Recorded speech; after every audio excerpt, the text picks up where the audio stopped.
I was sharpening my axe in the barn my great-grandfather built when Karen from the HOA strutted up, slapped an eviction notice on my gate, and said my family's land, where this town was born, now belongs to her clipboard. Hell no, lady, you just woke a sleeping bear. My name's Jake Thompson, and I'm not one for drama. At 50, I've got better things to do, like restoring my '67 Chevy pickup or sipping black coffee on the porch of my family's farmhouse in Willow Creek, Ohio. My 10 acres, Thompson Acres, have been ours for 5 generations, back when this town was just a dirt patch and a dream. The barn, with its weathered red planks and creaky loft, isn't just a building. It's a damn time capsule. My great-grandfather Elias carved his initials into the beam in 1890, same year he founded Willow Creek.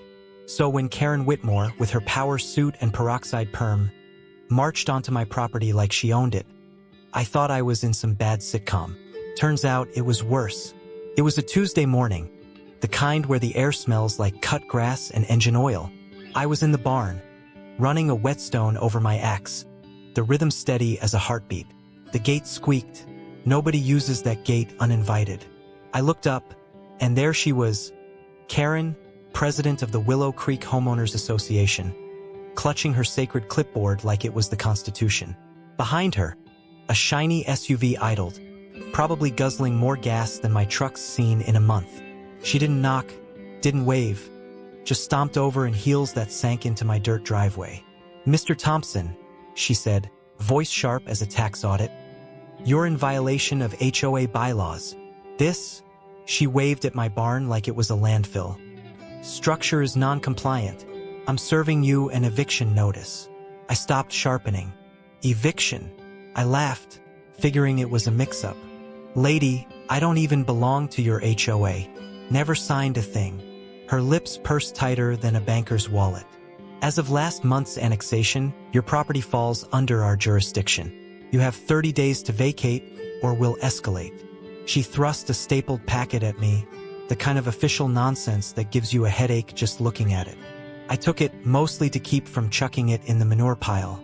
"You're telling me you're kicking me off my own land?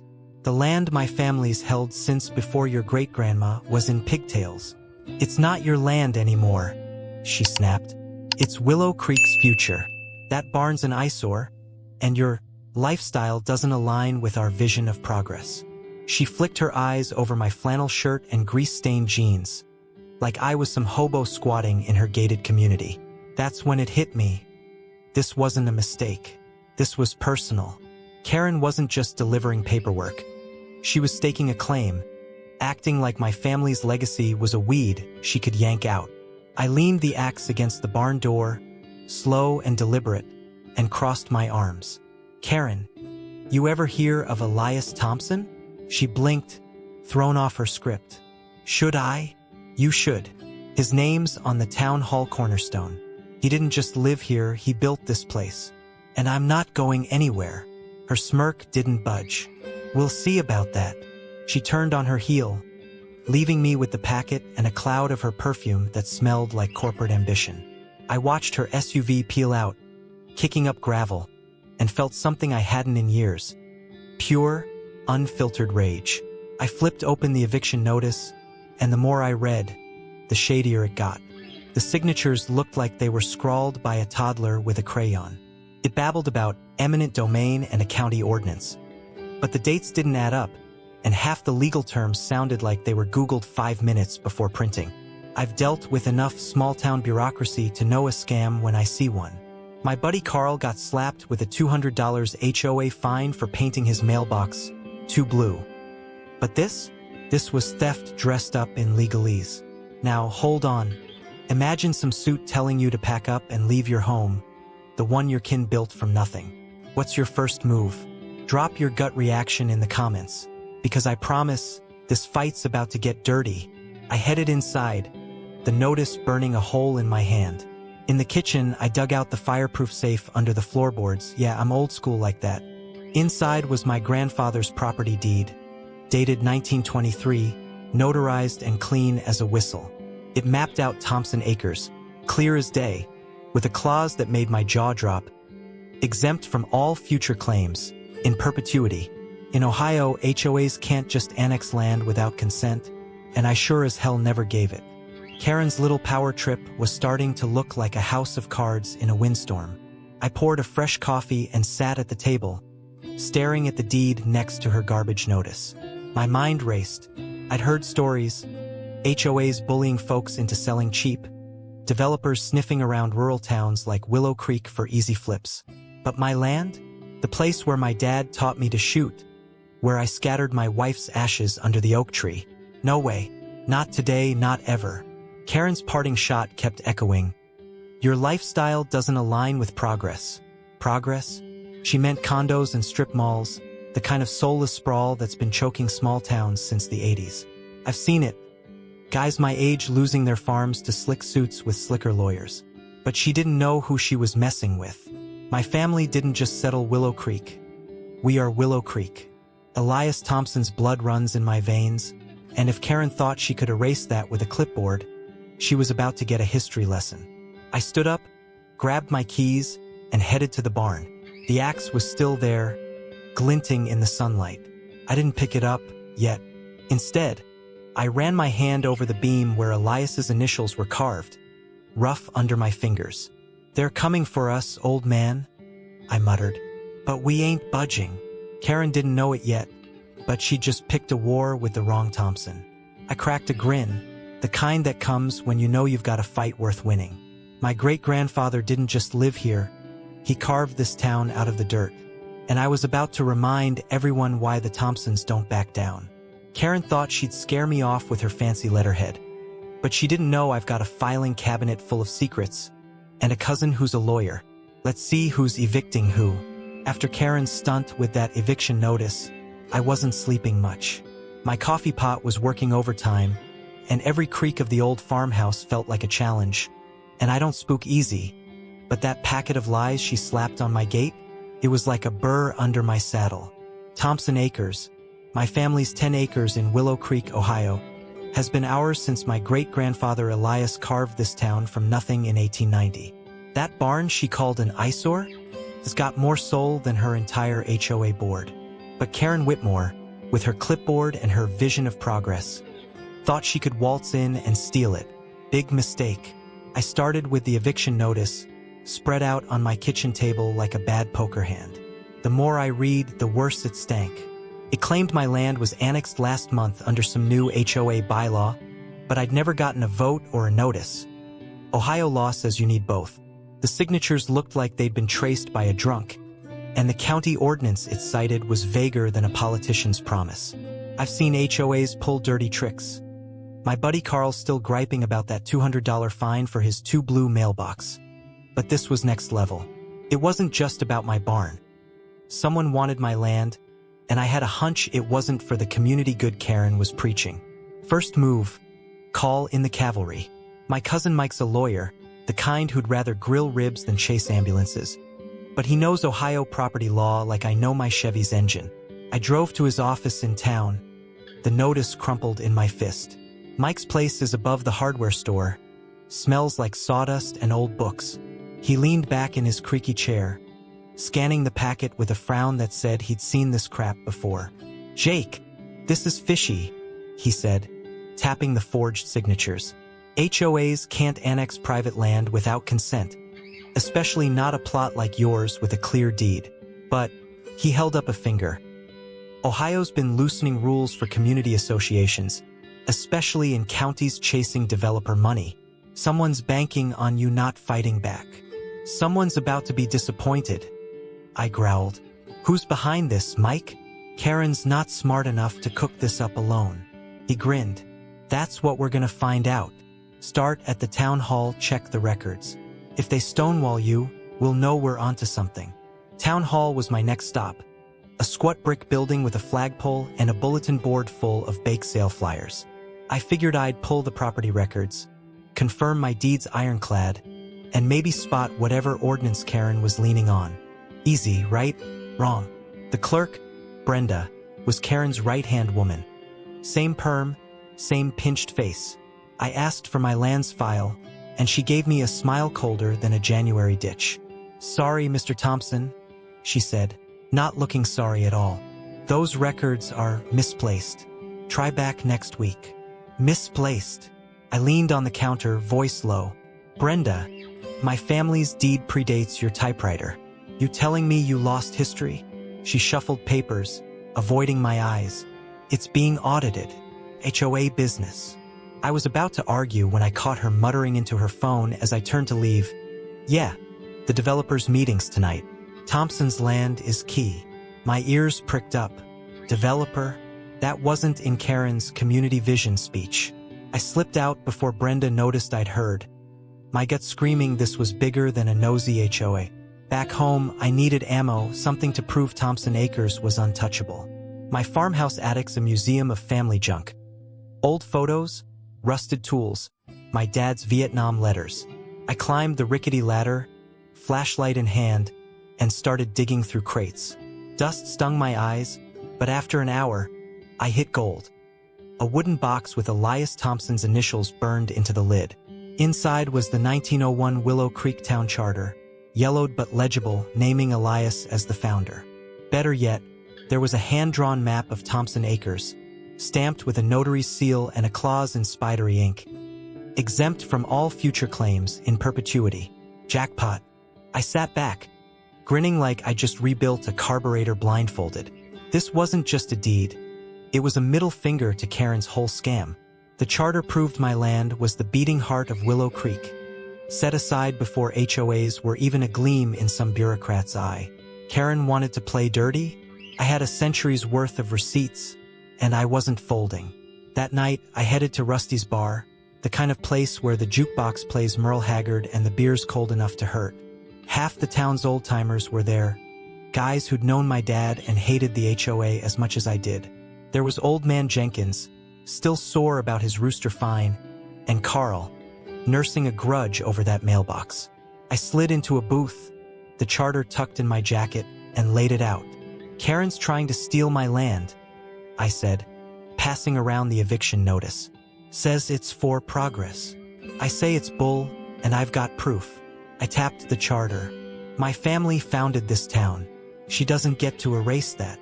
Jenkins squinted at the map, then cackled. That's Elias's handiwork, all right. Karen's gonna choke on her kale smoothie when you shove this in her face. More than that, I said. Brenda slipped, mentioned a developer. I'm betting they're after condos, not some park. Who's with me to crash their next meeting? Carl raised his beer. Hell, I'm in. Let's make him squirm. I clinked my bottle against his, feeling the fire from part 1 reignite. Karen thought she'd roll over me with her HOA nonsense, but she didn't count on a Thompson with a lawyer, a bar full of allies, and a document that could bury her. She wanted a fight? I was bringing a war. I drove home under a sky full of stars, the charter on the passenger seat. Karen wanted to play Queen of Willow Creek, but she forgot one thing. My family didn't just live here, we built it. And I was about to remind her why you don't mess with a man's land. I walked into that HOA meeting with a folder thicker than Karen's ego. By the time I was done, her clipboard was shaking. Willow Creek's town hall hadn't seen a crowd this big since the '98 chili cook-off, and I'd stirred up half of it. After Karen Whitmore's eviction notice tried to wipe my family's legacy off the map, I wasn't just fighting for my 10 acres in Ohio. I was fighting for every Thompson who'd bled for this town since my great-grandfather Elias founded it in 1890. That 1901 charter I dug up in my attic? It was my ace, tucked in a manila folder with my cousin Mike's legal notes. Karen thought she could steamroll me with her HOA nonsense, but she was about to learn what happens when you poke a bear with a stick. The meeting was billed as a community improvement forum, but I smelled a rat the second I saw the agenda: property compliance updates. Translation: Karen's victory lap to justify stealing my land. I rolled in with Mike, my lawyer cousin, who'd swapped his usual flannel for a blazer that screamed, "I'm here to ruin your day." Trailing us were a dozen old-timers from Rusty's bar. Guys like Old Man Jenkins, who'd never forgiven the HOA for finding his rooster, and Carl, still salty about his too blue mailbox. We weren't just a posse, we were a statement. The town hall's meeting room was packed, folding chairs creaking under farmers, shopkeepers, and a few of Karen's pearl-clutching allies. A projector hummed, casting a blue glow on a screen that screamed HOA propaganda. Karen stood at the front, clipboard in hand, her smile as fake as a used car salesman's warranty. Brenda, her town clerk sidekick, fiddled with a laptop, probably praying I wouldn't mention her misplaced records stunt from the other day. Karen kicked things off with a PowerPoint that could have bored a statue. "Willow Creek deserves progress," she chirped, clicking to a slide of a manicured park that looked like it belonged in a gated suburb, not our dirt road town. "To achieve this, we must address non-compliant properties, like Mr. Thompson's." She didn't look at me, but every eye in the room did. "His barn is a safety hazard, and his land is critical for our community park initiative." I snorted loud enough to make Jenkins cackle. "Safety hazard?" My barn stood through blizzards, wars, and my dad's moonshine experiments. The crowd murmured, some nodding with Karen, others shooting me glances like they knew this was bunk. Mike nudged me, time to move. I stood, holding my folder like a grenade. "Mind if I say something, Karen? Since it's my land you're auctioning off." Her smile flickered. "This isn't the time for. It's a public meeting." I cut in, voice carrying like a rifle shot. "And I've got something you need to see." I stepped to the front, ignoring her death glare, and pulled out the 1901 Willow Creek Charter. The room went quiet as I held it up, the paper's age speaking louder than any mic. "This is the town charter, signed by Elias Thompson, my great-grandfather, the man who founded Willow Creek." I pointed to his name, bold as brass. "It comes with a map of Thompson Acres, my land, marked exempt from any claims, forever. Not by HOAs, not by anyone." I read the clause aloud, slow and clear. "Exempt from all future claims, in perpetuity. That means my land's untouchable, Karen. You've got no right to it." The crowd erupted, whispers, gasps, a few cheers from my bar buddies. Jenkins slapped his knee, hollering, "That's right, boy." Karen's face went from smug to sour, her clipboard twitching like it was allergic to truth. Brenda fumbled with her laptop, probably wishing she could delete me. "That document's outdated," Karen snapped, recovering fast. "Our bylaws supersede it, and the county's with us." She clicked to a slide titled Modernization Plan, but her voice had a wobble now. "Progress requires sacrifice." Sacrifice. I laughed, leaning into the mic she hadn't offered. "You mean condos, don't you? That park's a front, and we all know it." The room buzzed louder. Folks here aren't dumb. They've seen developers gut small towns before. I was about to drop Brenda's slip about the developers meeting when Karen played her trump card. "Enough," she said, voice sharp as a tack. "The county passed Ordinance 47B last month. It overrides antique charters for community benefit. Your exemption's void, Mr. Thompson." She slid a glossy printout across the table, stamped with a county seal. My stomach dropped. The crowd went silent, and even Jenkins looked rattled. Mike leaned over, scanning the ordinance, his jaw tight. Karen's smirk was back, bigger than ever. "You're out of time," she said. "Pack up or face the consequences." I wanted to chuck her clipboard out the window, but Mike's hand on my arm kept me grounded.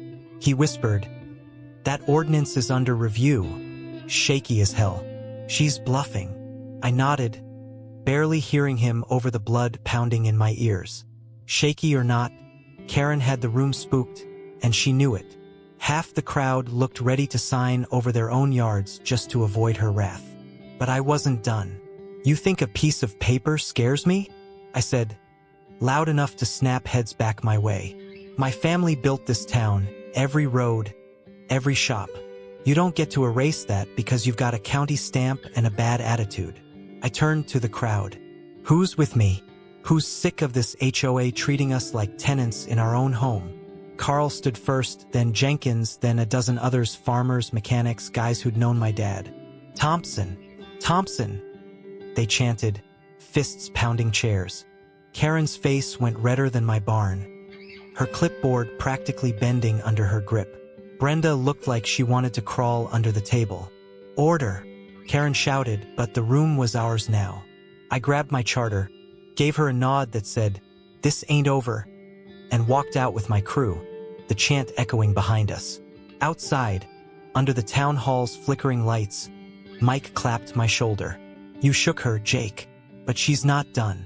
We take this to court." I nodded, adrenaline still pumping. Karen thought she'd won with her fancy ordinance, but she'd just lit a fuse. I was bringing everything. My charter, my lawyer, my town, to bury her scam. She wanted my land? She'd have to pry it from my cold, calloused hands. Just when I thought it was Karen's clipboard I was fighting, I found out who's really pulling the strings. A suit with a smile greasier than my truck's engine. After that town hall brawl, I was running on fumes and fury. Karen Whitmore's HOA had tried to steal my family's 10 acres in Willow Creek, Ohio, waving a shady eviction notice like it was a royal decree. My 1901 town charter, proof my great-grandfather Elias founded this place, had her on the ropes, but her last-second county ordinance stunt put me back on defense.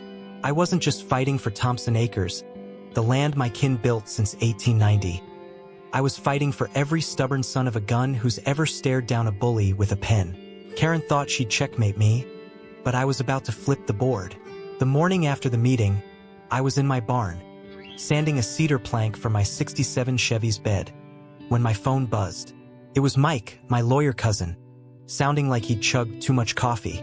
"Jake, I got a name, Vincent Cole, big shot developer from Columbus. Word is he's been sniffing around Willow Creek, and Karen's his cheerleader." "Developer?" I set the sandpaper down. So Brenda wasn't flapping her gums about nothing. That misplaced records clerk had let slip about a developer's meeting, and now it was clicking. Karen's community park was smelling more like condos by the minute. "Exactly," Mike said. "Meet me at the diner. I'm digging deeper, but you need to see this guy's face." The Willow Creek Diner's got the best hash browns in Ohio, but I wasn't there for the food. I slid into a booth across from Mike, who was hunched over his laptop like a bloodhound. Before he could open his mouth, the door jangled, and in walked a guy who screamed, "City Slicker," tailored suit, slicked back hair, and a grin so oily you could fry eggs on it. He clocked me, sauntered over, and extended a hand like we were old pals. "Jake Thompson? Vincent Cole, Cole Enterprises." His handshake was limp, like he was saving his strength for backroom deals. "Heard you're sitting on prime real estate. I'm here to make you an offer." I leaned back, arms crossed. "Offer for what?" "The land you and Karen are trying to steal." His laugh was smooth as snake oil. "Steal's a strong word. I'm talking business, 6 figures, cash, for your plot. Avoid the court hassle. You could retire, buy a nice condo." He slid a business card across the table, gold embossed and tacky as hell. I flicked the card back. "My family's been here since before Columbus had skyscrapers. You think I'd sell my great-grandfather's legacy for your pocket change?" Vincent's grin didn't budge, but his eyes went cold. "Think it over, Jake. Things get messy when folks dig in their heels." He left, his cologne lingering like a bad debt. I looked at Mike, who was already typing faster than a bookie during the Super Bowl. "Guy's got more nerve than a toothache," I muttered. "What's his game?" Mike spun his laptop. "Vincent's firm's been buying up rural plots for luxury developments. Guess who's on his payroll? Karen's husband, Greg Whitmore, VP of Acquisitions." I whistled low. So Karen's not just a clipboard tyrant. She's in bed with this sleaze. "It gets better," Mike said. "I called in a favor with a buddy who hacks for fun." He pulled emails from Vincent's server. "Look." He showed me a chain between Vincent and Greg, dated weeks before the eviction notice. One line stood out. "Thompson's land is the linchpin. Get it cheap, and the condo project's greenlit." No mention of a park, just $signs and blueprints for a gated complex with a golf course. I clenched my fist so hard my knuckles cracked. They're not just after my barn. They want to pave over my family's blood for rich folks' tea times. Mike nodded. "We've got enough to file a countersuit, fraud, conflict of interest, illegal annexation. I'm drafting it now. But Jake, Vincent's got deep pockets. He'll fight dirty." "Let him," I said. "I've got dirt of my own." That 1901 charter was my ace, and with Vincent's emails, I was building a royal flush. Back home, I called a meeting at Rusty's bar, laying out the emails for Carl, Jenkins, and the crew. The old-timers were livid. Jenkins swore he'd chain himself to my barn before letting that gel-haired vulture win. By midnight, half the town was buzzing, picking sides. Tradition versus Karen's so-called progress. The next week was a blur. Mike filed the countersuit, citing Ohio's property laws and the charter's exemption. The local paper ran a story, small, but it called Vincent's firm questionable, which had to sting his ego. Folks started whispering at the gas station, the feed store, even church. Some backed me, slapping my back like I was running for mayor. Others bought Karen's line about jobs and growth, eyeing me like I was holding up their 401k. Willow Creek was splitting down the middle and I was the fault line. Then they hit below the belt. I woke up one morning to a stench, spray paint, sharp and chemical. I stepped outside, coffee mug in hand, and froze. My barn, the heart of Thompson Acres, was defaced. Move out screamed across the red planks in neon green, the letters jagged like a kid's tantrum. My gut twisted. This wasn't just vandalism. It was a gut punch to everything my family stood for. Elias's initials, carved in 1890, were barely visible under the paint, like they were trying to erase him too. I stood there, coffee going cold, rage boiling hotter than a July noon. I'd taken a lot. Karen's notice, Vincent's smarm, the town's wagging tongues. But this was war. I grabbed my phone, snapped photos for Mike, and called Carl.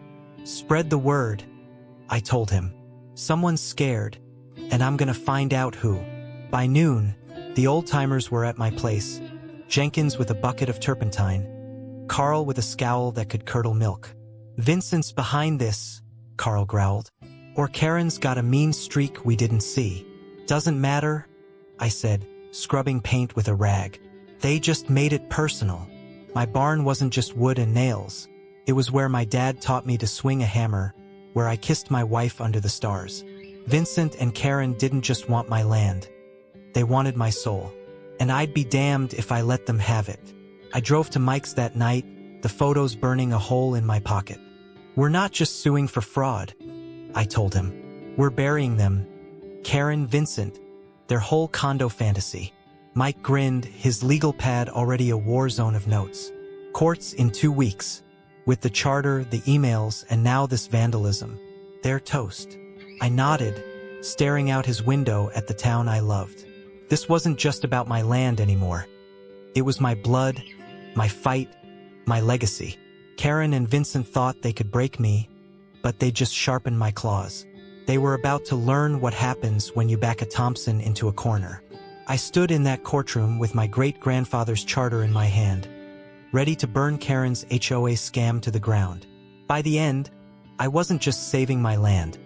I was rewriting Willow Creek's future. And after weeks of fighting tooth and nail, it all came down to this.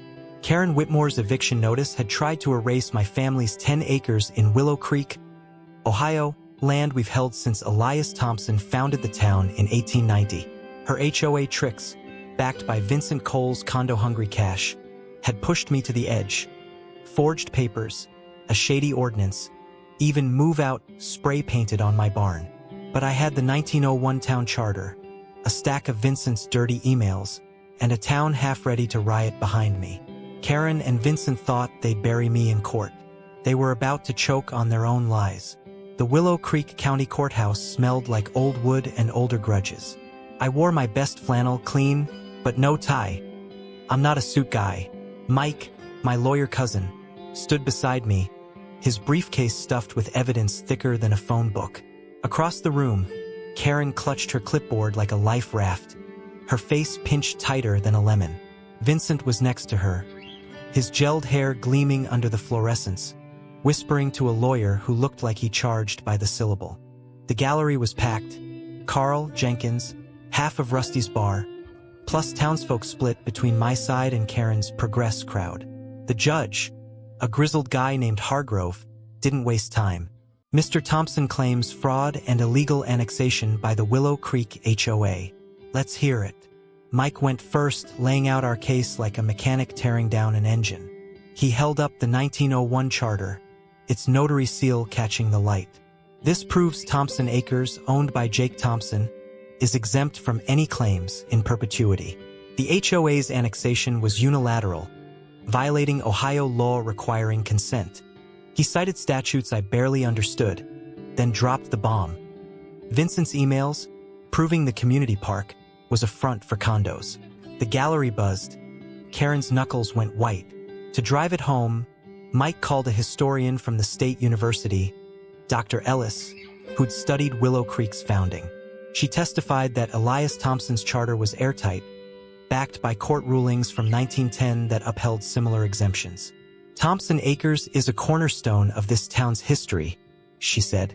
No ordinance can override it without a federal mandate. Jenkins let out a damn right that got a glare from the bailiff. Vincent's lawyer, a slick type named Prescott, stood up, his tie louder than a 4th of July parade. He didn't even blink at the charter. Mr. Thompson's clinging to a relic, he drawled. Willow Creek needs growth, jobs, homes, revenue. His barn's a fire trap, and his refusal blocks progress for thousands. He flashed a chart of projected economic benefits, all condos and dollar signs. I wanted to shove that chart somewhere impolite, but Mike's look said to stay cool. Prescott called Karen to the stand, and she played the saint card hard. The HOA only wants what's best, she said, voice dripping with fake concern. Mr. Thompson's land is vital for a park that'll benefit families, children. She paused for effect, like she was auditioning for a soap opera. Mike didn't let her finish. Ms. Whitmore, is it true your husband, Greg Whitmore, works for Vincent Cole's firm? Karen froze, her clipboard slipping an inch. Yes, but that's irrelevant. Is it? Mike held up an email from Vincent to Greg, dated before the annexation. This says, secure Thompson's land cheap, or the deal's off. No park mentioned, just condos. Care to explain? The gallery gasped. Karen stammered. I wasn't aware. Really? Mike pressed, voice like a blade. Because your signature's on the annexation order, right next to a forged version of Jake's. He slid the eviction notice to the judge, the fake signature circled in red. Karen's face crumpled like a cheap lawn chair. Vincent whispered furiously to Prescott, who looked like he'd swallowed a wasp. The judge's eyes narrowed, and I knew we had her. Hargrove leaned forward. Ms. Whitmore, you're treading on thin ice. Anything else? She mumbled something about misunderstandings, but the damage was done. Prescott tried to pivot, waving that county ordinance like a magic wand, but Mike was ready. Ordinance 47B is under state review for overreach, he said, citing a pending case in Cleveland. It's unenforceable until cleared, and it still doesn't trump a notarized charter. The room was electric now, my crew grinning like kids at a fair. I took the stand last, keeping it simple. This isn't just my land, I said, voice steady. It's where my dad taught me to work, where I buried my wife's ashes. My family built Willow Creek. I'm not letting anyone pave it over for profit. Hargrove didn't drag it out. I've heard enough, he said, banging his gavel. The HOA's annexation is illegal, fraudulent, and without basis. Thompson Acres remains exempt per the 1901 charter. The HOA will pay Mr. Thompson's legal fees and a $50,000 fine for damages. The gallery erupted, Carl whooping loud enough to wake the dead. But I wasn't done. I stood, heart pounding, and addressed the judge. Your Honor, I've got one request. I want to donate 5 acres, not to the HOA, but to Willow Creek itself, for a real park named after Elias Thompson. No condos, no developers, just a place for this town to remember its roots. The room went silent, then exploded again. Cheers, whistles, Jenkins yelling, "That's my boy!" Karen looked like she'd been slapped. Vincent's jaw hit the floor. Hargrove nodded, a rare smile cracking his face. So ordered. Courts adjourned. Outside, the old-timers mobbed me, Carl slapping my back so hard I nearly coughed up a lung. Mike grinned, muttering, "You're a damn show-off." I laughed, but my eyes were on the horizon. where my barn stood proud. Later that week, I was back there, painting over that move-out graffiti with Jenkins's turpentine and a fresh coat of red. The town showed up, kids with lemonade, farmers with tools, turning it into a party. Karen resigned from the HOA in a huff, last seen moving to a condo in Columbus. Vincent, word is he's dodging lawsuits in 3 counties. I cracked a beer that night, toasting Elias's initials on the barn beam. This was more than my land, it was my fight, my blood, my win. Karen and Vincent thought they could break a Thompson. They forgot we built this town and we don't bend. If you grinned watching Karen and Vincent eat dirt, smash that like button, share this story with your buddies, and hit subscribe. Don't forget the bell so you never miss a tale like this. Drop a comment. Ever fought an HOA or a bully like this? I want to hear your stories.